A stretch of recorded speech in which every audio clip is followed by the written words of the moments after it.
E se o Aranha não tivesse perdido só os seus pais, mas também a vontade de ser um herói.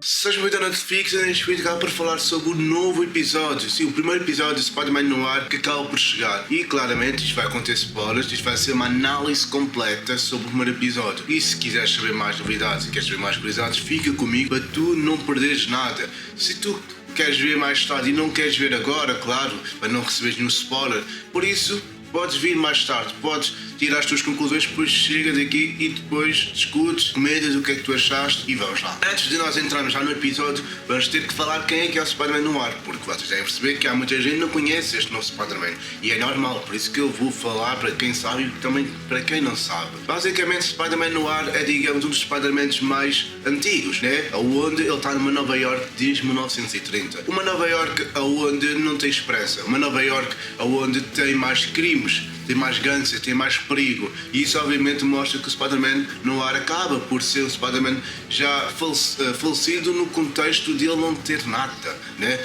Dá para perceber que ele perdeu tudo, perdeu a sua mulher, perdeu o trabalho e agora ele está em busca disso. E isso claramente mostra o quanto é desafiador para o próprio Spider-Man no ar, que é, digamos, o Ben Reilly, que é, digamos, o próprio personagem, e que ele claramente vai trazer essa nuance de como um Spider-Man, mesmo com coisas perdidas, né, tudo partido, no contexto de ele perdeu tudo, ainda vai ter que ser um herói dessa maneira. E isso claramente mostra o quanto o próprio Spider-Man no ar é tão importante para a trama e também para esta nova série. No episódio 1, nós podemos ver que Ben Reilly acaba por ser, digamos, um dos investigadores ou detetives bastante privados, sim, somente para o próprio, vamos dizer, para o próprio Silverman. Sim. O que é que ele quer vos falar? Porque Edison, que é, digamos, um dos vilões desta temporada e também deste episódio, acabou por queimar a casa do próprio Silverman, que é, digamos, um dos protagonistas ou dos vilões mais poderosos.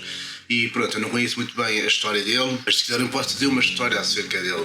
Claramente que também vou acabar por falar que o próprio Ben Reilly acaba por fazer duas versões. A primeira versão de ser o Homem-Aranha, de tentar descobrir acerca do Silverman e tenta roubar as coisas, e depois ele fica com a segunda versão, que é ser, digamos, o detetive privado do próprio Silverman para descobrir como é que aconteceu, né? Porque puderam perceber que o próprio Edison, que é, digamos, o Homem de Fogo, ele faleceu, né?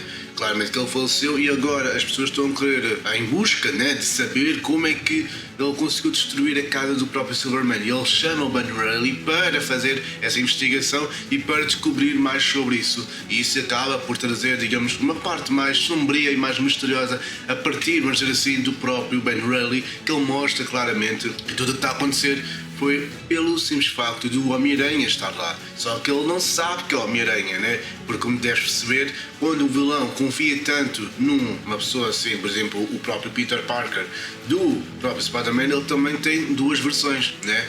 Onde o Silverman acaba por confiar muito no Ben Reilly, mas ele não sabe que é o Spider-Man. E é isso que o próprio episódio quer, digamos, mostrar para nós. O problema é que este tipo destes casos acabam por mostrar o quanto o próprio Ben Reilly tenta voltar ao seu passado, tenta voltar quem ele era, e ele não quer fazer isso, né? Dá para perceber que mostram alguns flashbacks, né, do próprio Spider-Man ter não conseguido salvar a sua rapariga, a sua mulher, vamos dizer assim, ou a sua esposa. E ele, claramente, quando volta a esses trabalhos de ser investigador, de ser um detetive e de ser, digamos, um detetive privado, ele vai ter que lidar com os seus problemas e com os seus conflitos. Isso mostra claramente aonde o próprio Ben Reilly vai se colocar, né? Com conflitos amorosos e conflitos também de psicologia, né? Aonde ele vai ter que lidar com estas situações, com lutas, com vários gangsters, com muita coisa a acontecer. E ele tem que saber utilizar essa parte de, digamos, não se lembrar realmente o que aconteceu, mas tentar ser mais consciente das coisas que ele vai fazer, né? Onde ele vai estar a prós, digamos, do Silverman, onde vai ser muito confiável para poder, digamos, fazer algo certo e algo de errado. Nós não sabemos qual é que vai ser o motivo, e isso claramente mostra que o Spider-Man no ar vai ser, digamos, uma versão de 2 e vai ter que mostrar realmente que ele não está a mentir. Mas este episódio não só mostra, digamos, o caso que ele está a resolver, que é, digamos, o caso de quem queimou a casa do Silverman, que nós já sabemos quem é, mas também, por outro lado, realmente, será que o próprio Spider-Man tem a noção do que está a se colocar? Aonde é que ele está a se colocar, né? Porque é algo que ele tem de ter, digamos, cautela, paciência com tudo, né? Por mais que ele não queira voltar ao seu passado, não queira reviver o que passou, ele tem de fazer isso, porque não é tipo uma obrigação, mas quando alguém perdeu a esperança, perdeu, digamos, a parte essencial de querer ser um herói, de ser alguém que vai salvar, aqui é o contrário. Ele já perdeu tudo, perdeu também a sua mulher, perdeu o seu amor e agora ele está no luto, digamos. Não sei se é um luto emocional, se é um luto mais, digamos, de outros lutos que vocês podem entender. Mas nós podemos entender uma coisa, que este episódio mostrou que mesmo o próprio Ben Reilly ou Spider-Man tenham de lidar com estas situações, ele não vai desistir, né? Como muita gente diz, que o Spider-Man nunca desiste, mesmo que seja algo de impossível. Mas aqui já é, digamos, eu vou desistir e já foi, né? Como puderam ver em algumas partes, ele às vezes faz de propósito, né? Em batalhas, em lutas, também quando ele está a fazer o seu... quando ele está a voar, né? Ou nós também vemos outras lutas contra o próprio Homem-Aranha, o Sandman, do lado de 1930 e a Cat, entre outros personagens, dá para perceber que ele não vai desistir e tem de resolver este caso, por mais que seja o mais difícil e impossível de acontecer. Resumindo tudo, podemos entender que o primeiro episódio mostra não só o caso do próprio Silverman, que quer saber e entender quem é que queimou, digamos, a sua casa, mas também mostramos que este Spider-Man é um Spider-Man bastante diferente e que nunca ninguém viu.